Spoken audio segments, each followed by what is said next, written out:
Ek sien kaptein van die onder 16-jarige hokkiedogters van. Hoe ervaar jy interskole?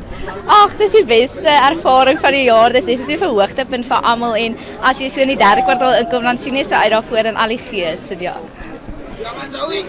En hoe voel dit om die kaptein te wees van jou span? Ag, dis 'n baie groot voorreg. Ek probeer maar net om al my spelers te motiveer en danksy my goeie onderkaptein maak dit ook vir my makliker. En hoe is julle gees? Het julle 'n lekker grapjas in die span? Ek weet ek sou sê ons almal is, maar ons definitief 'n groot susterband en ons altyd positiwiteit en dit maak dit ook makliker. En het jy 'n tellingvoorspelling?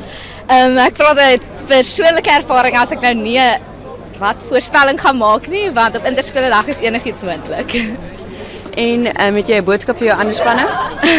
Vir Girls ek sal net vir hulle sê ons gaan hulle nie onderskat nie, maar soos ek definitief reg vir hulle.